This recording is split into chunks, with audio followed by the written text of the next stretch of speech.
Welcome everyone. This is Politics Tonight. I am Olajumoke Olatunji coming to you live from Abuja studio. Tonight we focus on Osun State as the political temperature is steadily rising. The battle lines are being drawn, alliances are shifting, and both the ruling Accord Party and the opposition APC are already positioning for what promises to be a fiercely contested race. From governance and performance to party unity and the growing war of words between political actors, the stakes are getting higher by the day. Can Governor Ademola Adeleke build on his administration's record to secure another mandate, or can the APC regain the state it lost in 2022? What are the real issues that will shape the contest, and how prepared are the major political parties for the battle ahead? Joining me tonight is Honorable Bamidele Salam, Chairman of the House of Representatives Public Accounts Committee. He represents Ede South, Ede North, Egbedore, and the Jigbo Federal Constituency of Osun State. Is also chairman of the Mole Campaign Council. Honorable Salam, welcome to Politics Tonight. Thank you very much for joining me on the program. If you don't mind, let me just make a quick correction. Okay. I don't chair the campaign council. I chair the Media and Publicity Committee of the campaign council. Right. We have a chairman for the council. Thank you for that correction. Thank you very much. Let's talk about the road to August 15, which is looking like a do-or-die affair for both parties. And I mean the APC and your party, the Accord Party. I mean, it's looking like a battle of who has more thugs, who has more violence to unleash, accusations and counter-accusations here and there. Now, instead of persuading voters, why are you all intimidating them? Well, quite unfortunate. We are saddened by those developments. The governor, who is the candidate of the Accord Party, is a man who is known to be a jolly good fellow, a very peaceful man who has no antecedents of violence in any form. And he has conducted himself in a very dignified manner as governor of Osun in the last 3.5 years. Unfortunately, this is election season, and those who wish to turn the tide of politics in Osun State, who feel that they should employ all means available, whether fair or foul, to unseat the governor, are not holding back. And they are the aggressor by all means. They are the aggressor with all the evidence available, while the governor goes about campaigning, showcasing his record of achievements, telling people what he has been able to achieve. Of course, verifiable evidence of performance in the last 3.5 years. The All Progressive Congress in Osun State has, unfortunately, unleashed violence on innocent members of the public, members of the political party, of the Accord Party. APC says it is Accord Party. Accord Party is saying it is APC. Unfortunately, these things can just be put in a context. When two people go into a room and they come out and then you find bruises all over one person and the other person is claiming to be the aggressor, you can reason. We are the ones who bury the dead. The governor goes almost every week now visiting widows of slain husbands, children of slain fathers, going around comforting people in hospitals. The videos are there, the news reportage of those events are there. Of the other party our billboards are there, destroyed everywhere. They have pictorial evidence of being bullied, of being intimidated. They don't have any. Like I did say, when the Commissioner of Police, the Inspector General of Police came to visit, I represented the Accord there, and I said, the lawyers say facts speak for themselves.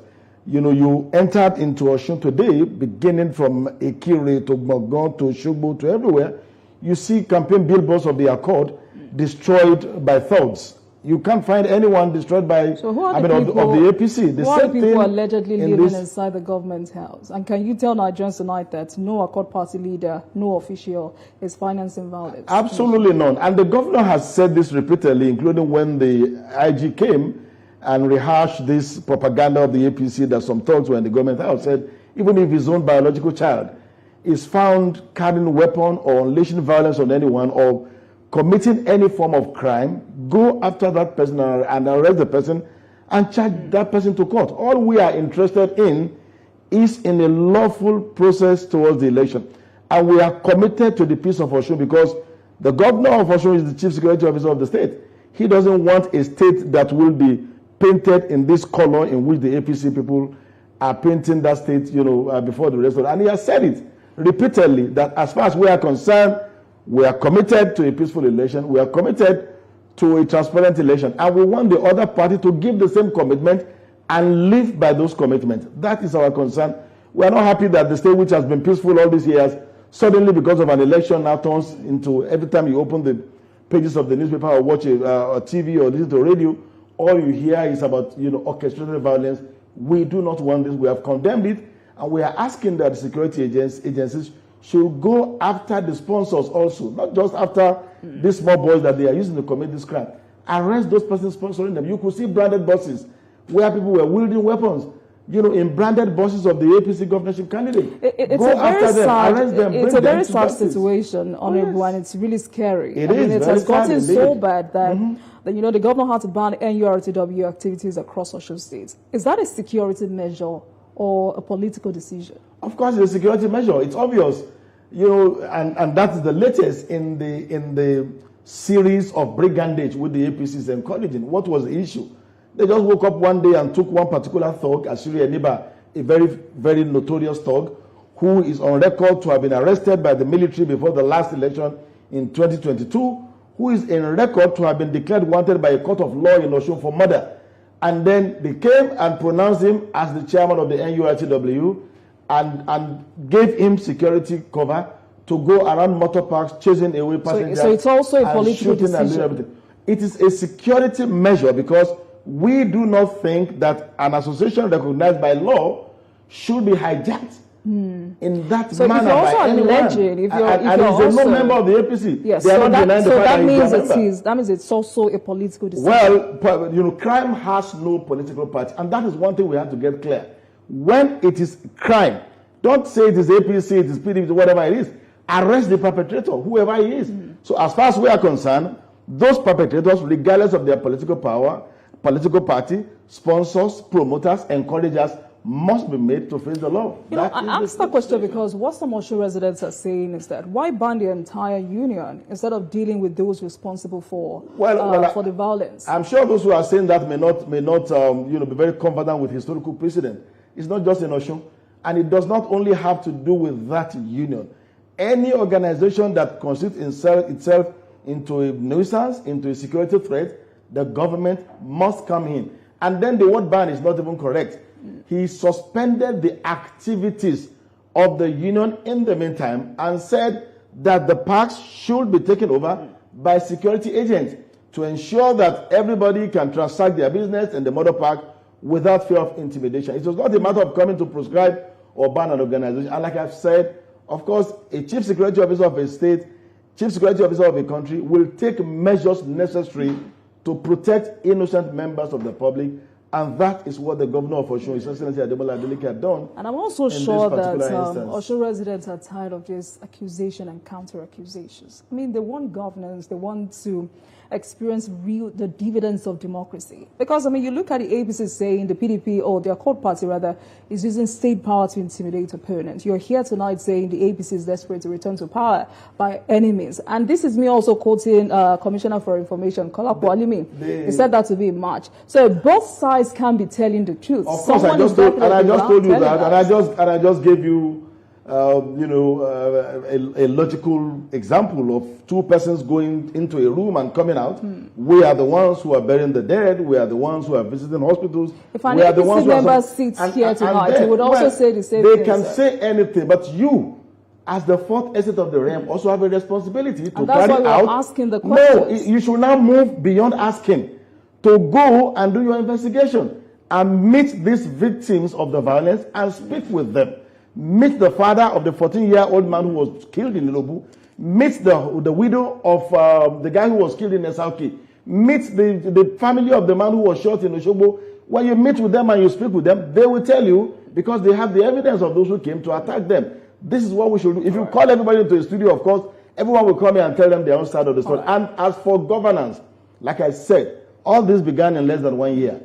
In the last 3 years and more years, Osun has witnessed peace, progress, and development. And you can see as the governor goes about campaigning today, he goes about campaigning and commissioning projects, monumental projects that are evidence of the good governance that the people have witnessed in the last 3.5 years. And they are not happy about that at all. Let's stay with that because, Remy Omowaye is always ringing this into my ears anytime he comes on my show.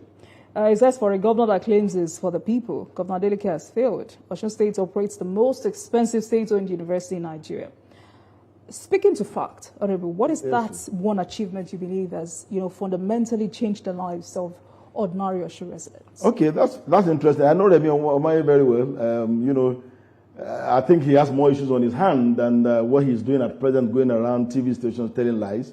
One of which is the fact that he received money to purchase drones when he was the state commissioner, to enhance the security of the state, which he failed to do, which we have called him to account, and he has refused to account. But let me go to your question. Now, if you ask about what has happened in Osun, I think the most of the evidence that you can get is from the beneficiaries of these dividends of democracy, the workers of Osun State, represented by the Nigeria Labour Congress, the Trade Union Congress, the Nigeria Union of Teachers, the NOLGE, who had come out, openly to endorse Governor Ademola Adeleke for a second term. They wouldn't be doing that for nothing. Do endorsement translate to votes? Oh, yeah, it does. It does. Are you sure? I mean, you're a grassroots politician. I am a politician. I've been in the game for quite a long time. And I know the blocks that determine where things go in Osun. When you talk about the public service, you talk about the traditional institutions, major traditional rulers who have come out on camera in campaign rallies, commissioning projects to say, we have never had it so good. The most recent was the one in Ilarogun yesterday. I'm sure you are familiar with Ilarogun, a very ancient city in Yoruba land, founded in the 12th century, had never had a dual carriageway until Governor Ademola Adeleke came. 1 week ago, we were in Iwo, another ancient town where Adeleke constructed a dual carriageway, the first of its kind. The one in Ile-Ife will be commissioned next week.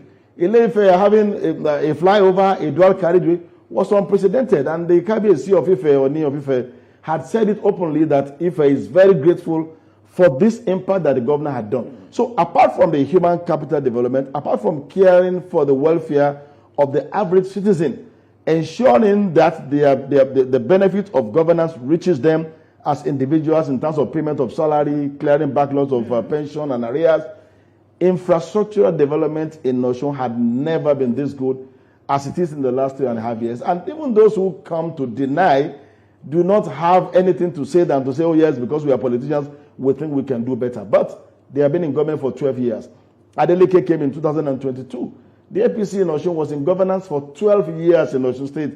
And the people of Osun can compare 3.5 years with Adeleke, 12 years with the APC. They have seen the difference. And you see the major campaign rallies of the governor, the way he's received everywhere he goes, what people say, what major power blocks say. And of course, again, the internal combustion in the APC, the Omishore group, the Oyetola group, all manner of groups fighting among themselves, while the accord is united in one accord. That's you saying that. So, these are the things, I'm just saying these are the things that determine where the pendulum of votes swing. Of course, you wouldn't say politics. Otherwise. You wouldn't say otherwise. No, that is what it is. I mean, it's not anything...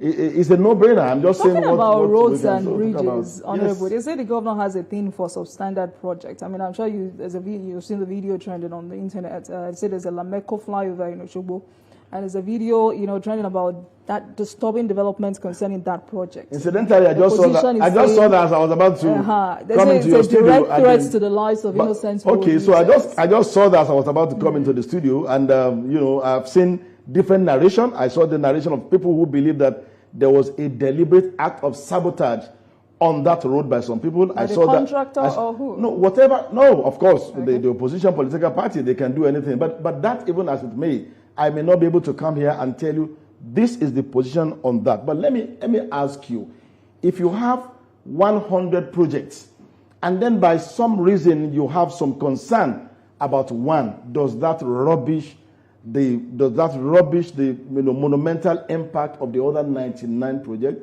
They are talking about Lameko flyover. What's happened to the Osogbo flyover? The Ife flyover, the road in Ilarogun, the one in Iwo, the one in Osogbo, the one in every other place. What happened to the primary health care centers?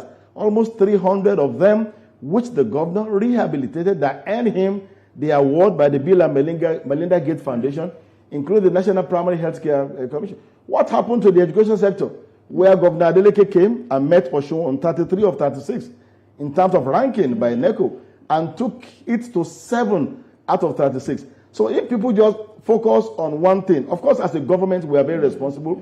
If we find anything wrong with any project or anything, we own it, we take responsibility and fix it. But I'm saying that while they focus on the 1% that to them does not meet to their own specification, let us focus on the 99% I don't want that us has to, met the expectation of the public. I don't want us to gloss over whatever development has happened in the education system sector, because as of September last year, I remember that the governor restated that education remains a top priority of his administration. Since that commitment happened, what has changed? Give us statistics and figures. What has changed? Okay, so early this year, one of the things that has changed also is, in the recruitment of new teachers into our public schools. The government has recruited teachers over 2,000 into the public schools in Osun since that time in September that you spoke about. And also, one of the major things that have been missing in that sector is in the absence of training for teachers. We employ teachers, we deploy them to schools, but there is no refresher course. It is the first time since 2007. 2007 was the last time that teachers in Osun State had an opportunity of intensive training program, also introduced by the government of Ademola Adeleke, so that you are not just employing people, you are keeping them up to date with modern teaching methods and also providing them with the tools to carry out teaching and learning. Apart from the government of Ogbeni Arobeshola that introduced the tablet of Moima, before then in Osun State, Governor Olaguse Oyinlola every year partnered with Macmillan and some other publishers to provide books for students. Governor Oyinlola's administration came and stopped both Okmoima and stopped the conventional books. Adeleke is the one that revived that, has made sure that schools now have instructional material. They have books, textbooks for students and pupils, secondary and primary school students. A lot of things, are happening, and that is what is resulting into this improvement in our ranking that, that we are having in Osun. All right.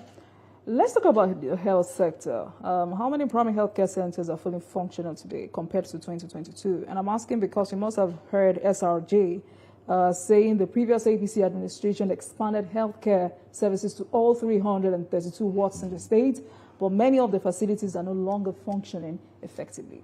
Well, the person who said it should say whatever, at least this election period, like I said. But again, the facts speak for themselves. I just made mention to you That's the Secretary of the that APC. For two, I know him, he's my friend. For 2 consecutive years, the National Primary Healthcare Agency and the Bill and Melinda Gates Foundation did a ranking of states in the Southwest. For 2 consecutive years, Osun came first for the first year, Lagos came second. The next year, Osun came first, Ogun came second. These are rankings by, of course, credible organizations. And if nothing had happened, as he claimed, this wouldn't have been possible. And we have the pictorial evidence of the state in which the Adeleke administration met these primary healthcare centers and the state in which they are today. The governor visited one just shortly upon assumption of office in 2022, located somewhere around the Isale Aro in Oshogbo, where the buildings were dilapidated, there was no power supply, the beddings were off, and today you go back to the same place. Buildings refurbished, all equipment changed, and then he has put all these over 200 primary healthcare centers refurbished on solar light so that they do not have to rely on power from the national grid to function. You don't have a situation where people are using torchlight. Of course, I won't tell you that we have done all. I mean, we have maybe over 300 or so, but he had gone even more than half of the number that we have, which I think is a remarkable progress acknowledged by a national agency and the Bill and Melinda Gates Foundation, which gave an award of $500,000 as a reward to Osun twice. All these things are also online. Just a simple type of Google will bring out this fact. So this is a very remarkable improvement, and the governor hopes to even do more in his second term in office as the people return him on the 15th of August. All right. But how confident are you that this election will be free, fair, and credible? Well, our confidence is one in the people. The people of Osun are very enlightened. The people of Osun are very committed. They are dedicated. They are committed to the process.